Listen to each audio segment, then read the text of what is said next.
네,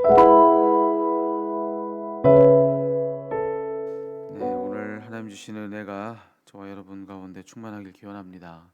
오늘 우리가 읽은 이 본문의 말씀은 여러 면에서 특징적인 그런 말씀이다 할 수가 있는데, 우리가 보통 사울이 바울이 되었다 이렇게 이야기들을 하는데, 이제 사울이 드디어 이제 바울로서 이제는 그렇게 소개가 되고 있는 이름이 이제 여기서 바뀝니다. 그래서 그 동안에는 이제 사울이라고 하는 이름이 계속 사용되고 있었는데, 여기에 보니까 사울이라고도 바울이라고도 하는 사울이다 이렇게 기록이 되어 있죠.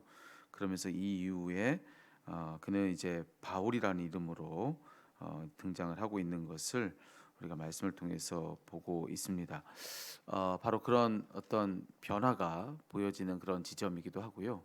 또 오늘 이 말씀은 바울의 1차 이제 전도 여행이 총 3차에 걸쳐서 이루어지는 그의 전도 여행의 첫 번째 1차 전도 여행이 지금 시작되고 있는 그런 대목이기도 합니다. 그런데 오늘 이 사도행전 13장 이 말씀에서 우리는 하나님의 능력이 어떠한가 이제 그것을 가늠해 볼 수 있는 대목이 있는데요. 오늘 말씀해 보니까 이 바울의 이 복음 사역은 첫 시작부터 아주 거센 반대에 부딪히게 되는 것을 보게 됩니다. 그를 이제 반대했던 그 상대는 누구냐면은 바로 바 예수라고 불리기도 한다고 하는 유대인 거짓 선지자 마술사다 이렇게 되고 있는데요. 먼저 이 대적자 바 예수라 이제 이름하고 있는 그를 이제 소개해주고 있는 내용을 보면 그의 이름 이제 바 예수라고 하는 이 이름부터가 벌써 냄새가 나죠. 바 예수라고 하는 것은 무슨 뜻이냐면은 바 그러면은 누구누구의 아들 이런 뜻입니다. 그래서 여러분 잘 아시는 이름 중에 바디메오 그러면은 바는 누구의 아들이란 뜻이고요. 디메오가 붙은 겁니다. 그래서 디메오의 아들 바디메오가 되는 거예요. 그래서 여기에 바 예수라고 이름을 했다는 뜻은 뭐냐면 내가 예수의 아들이다라고 하는 그런 의미를 이제 자기의 이름에 담았다 할 수가 있습니다. 어, 그렇게 이름을 했다는 거 이것만 보더라도 이 사람은 뭔가 자기가 예수님과 아주 특별한 관계에 있다라는 것을 내세우고 그걸 떠벌리고 있는 그런 사람이었다라는 것을 이 대목만 봐도 우리가 가늠해 볼 수가 있는 거죠. 자기가 뭐 예수님과 아주 특별한 관계가 되는 것처럼 떠벌리면서 자기가 가지고 있었던 어떤 나름의 능력을 가지고 사람들을 홀리는 사람, 이제 그가 바로 여기 등장하고 있는 이 바이예수란 바로 이 사람이다. 그런데 그랬던 그가 총독이었던 서기오 바울 곁에서 지금 한 자리를 차지하고서는 나름 영향력을 떨치고 있는 겁니다. 오늘 여기 말씀해 보면은 그를 소개하는 말 중에 이렇게 되어 있죠. 7절에 보면은 그가 총독 서기오 바울과 함께 있으니 이렇게 얘기하고 있는데 이거는 뭐 다른 성경 번역본으로 보면은 그가 총독 서기오 바울 늘 곁에서 모시는 사람이었다. 이제 이렇게 세 번역은 성경을 번역해주고 있습니다. 그러니까 이 바 예수란 자는 이 총독 곁에서 한 자리를 이미 차지하고 있는 거죠. 그래서 나름의 영향력을 떨치고 있는 사람이었다 할 수가 있어요. 그런데 그가 자 지금 어떤 일을 하려고 하고 있는 것이냐면은 이 바울과 바나바가 이제 그 왔다고 하는 소식을 이 서기오 바울이 자기가 있는 그 지역에 지금 그들이 왔다는 소식을 듣는 겁니다. 그래서 이 총독은 그들을 청해서 말씀을 듣고자 했다. 자, 그렇게 얘기를 하고 있어요. 자, 그걸 방해하는 겁니다. 예, 그거를 방해하면서 그것을 어떻게든지 이제는 가로막으려고 하는 것이 지금 바 예수란 자가 하려고 하는 일인데 뭐 그 입장에서 너무 싫었겠죠. 혹시나 자기도 지금 그 이 바울에 대한 이야기를 혹 들었을지 몰라요. 근데 그들이 와서 자기의 지위나 영향력을 이제 잃게 된다면 어떨까 이런 아마 염려가 아마 그에게 있었던 것 같아요. 그래서 노골적으로 이 바울을 방해하고 있던 것을 보게 되는데 오늘 8절에 보니까 이렇게 말해주고 있죠. 그가 바울과 바나바를 대적하여 총독으로 하여금 그들을 믿지 못하게 했다. 예, 그렇게 지금 이야기를 해주고 있죠. 그래서 아마 이 마술사가 자기가 할 수 있는 모든 노력을 다했을 겁니다. 자기 힘을 모두 다 동원했을 테고요. 자, 근데 결과를 보시자는 거죠. 결과. 그가 그렇게 해서 이 바울과 바나바를 막을 수 있었는가? 오늘 말씀해 보니까 그렇지 않았다는 겁니다. 예, 그렇지 않았다는 거죠. 바울과 바나바가 이 바 예수란 자를 보고서 대번에 그를 간파합니다. 그는 거짓이라고 하는 거. 예, 그는 여기 선지자라고 그렇게 소개되고 있지만 사실은 거짓 선지자다. 그걸 간파하는 거죠. 성령이 충만하여 그를 보니까 그는 그 이름은 바 예수, 예수님의 아들이라 그렇게 이름 붙였는지 모르겠지만 뭐 그게 아닐 뿐더러 오히려 예수님의 대적이라는 것을 대번에 알게 됩니다. 그래서 그를 향해서 바울이 말하기를 모든 거짓과 악행이 가득한 자여 마귀의 자식이여 모든 의의 원수여. 자, 그러면서 그를 꾸짖는 거죠. 자, 그랬더니만 그 즉시로 안개와 어둠이 그를 덮어서 그는 얼마간 앞을 보지 못하게 되더라. 여러분, 이 바위 예수란 자도 마술사다라고 하는 그 말 우리가 들으면 알듯이 뭐 나름의 능력을 가지고 있었던 사람이었을 겁니다. 그리고 총독 곁에 그가 늘 있었다. 나름의 지위도 있었고요. 그렇기 때문에 권력도 있었을 테고 영향력도 있었을 테죠. 뭐 재력도 또 있었을 테고 근데 그가 가진 그 모든 힘을 다 동원해서 바울과 바나바를 작정하고 막으려고 했는데 안 되더라는 겁니다. 못 막았다는 거죠. 예. 자, 더 정확히 말해서 그는 그렇게 해서 하나님을 막고자 했던 거죠. 못 막더라는 거예요. 막지 못했다. 예. 어쩌면 그는 한 사람이 가질 수 있는 모든 힘을 다 가지고 있는 사람이었을 수도 있어요. 예. 모든 힘의 정점에 나름 서 있는 자였을 수도 있는데 그 힘 가지고 하나님 못 막더라라고 하는 그런 이야기를 아주 단언해주며 오늘 성경은 이야기를 해주고 있는 겁니다. 그런데 그가 하나님을 막지 못한 것은 뭐 말할 것도 없고 오히려 하나님은 그랬던 그를 오히려 역이용해서 당신의 목적을 이루시더라. 이런 이야기도 성경에 오늘 나오는 겁니다. 예. 그가 막 하나님을 막아서려고 해요. 근데 그가 못 막았죠. 근데 그냥 그 정도가 아니라는 거죠.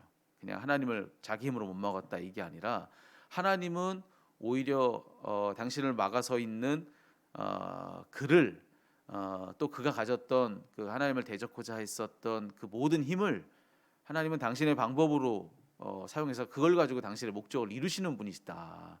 이렇게 성경은 또 이야기를 해주는 겁니다. 왜냐하면 오늘 12절 보세요. 앞에서 우리가 그렇게 얘기했잖아요. 그가 결국 재앙을 얻어서 이제는 얼마간 앞을 보지 못하는 그런 일이 순식간에 일어났다. 흑암이 그를 덮었다. 어둠이 그를 덮었다. 그랬잖아요. 그런데 오늘 12절에 보니까 이런 구절이 나와요. 이에 그러므로라는 거죠. 이에 총독이 그렇게 된 것을 보고 이렇게 되어 있죠. 총독이 이 바 예수가 그렇게 된 늘 자기 곁에서 이제 자기 곁을 지키고 있었던 그가 한순간에 그렇게 소경처럼 되는 것을 본 거죠. 근데 거기 보니까 그것을 보고 믿으며 이렇게 되어 있습니다. 순식간에 그에게 재앙이 임해서 앞을 보지 못하게 되는 이 놀라운 그 역사를 그가 보고서 그러고 나서 그걸 보고 그는 믿었다. 그리고 주의 가르침을 놀랍게 여겼다. 이렇게 되어 있는 겁니다. 여러분 보십시오. 이 바이에스란 이 마술사가 복음의 역사를 막아서려고 하는 거예요. 예. 근데 그가 막으려고 했던 그러니까 한마디로 그는 대적자인데 하나님은 그 대적자를 써서 오히려 총독을 믿게 하시는 분이시라는 겁니다. 예.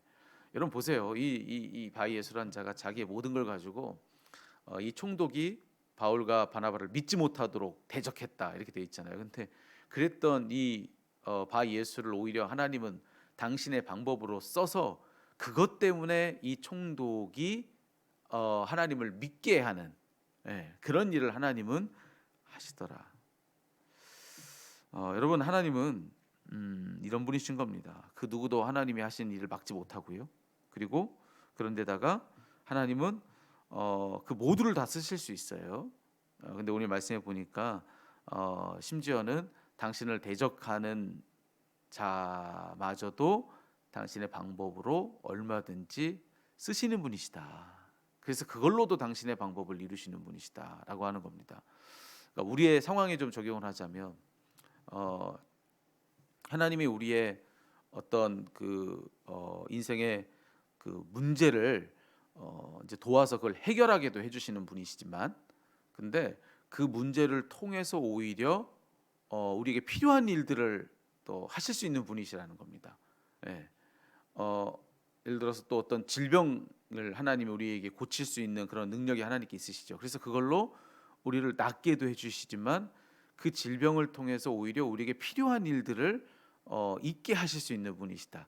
그러니까 하나님은 그렇게 일하신다는 거예요. 성경에 보면은 오늘 여기 바 예수란 자의 이야기뿐만 아니라 이제 이방인의 왕을 통해서 그를 통해서 오히려 이스라엘 백성들을 해방시키기도 하시고, 뭐 필요한 일을 하나님은 그 누구를 통해서도 그 무엇을 가지고도 당신의 필요대로 일을 하시는 분이라는 것을 성경은 고초에서 우리들에게 이야기를 해주고 있는 것이죠. 어, 여러분 혹시 여러분에게는 그런 믿음이 지금 있습니까? 하나님이 그런 분이시라는 그런 믿음이요. 그런 하나님이 지금 나의 삶을 주장하고 계시는 것을 과연 나는 지금 믿고 있냐는 거죠. 여러분의 문제는 무엇입니까? 어려움 무엇입니까? 하나님은 그걸 이기게 하실 뿐만 아니라 그뿐만 아니라 우리 하나님은 또 어떤 분이시냐?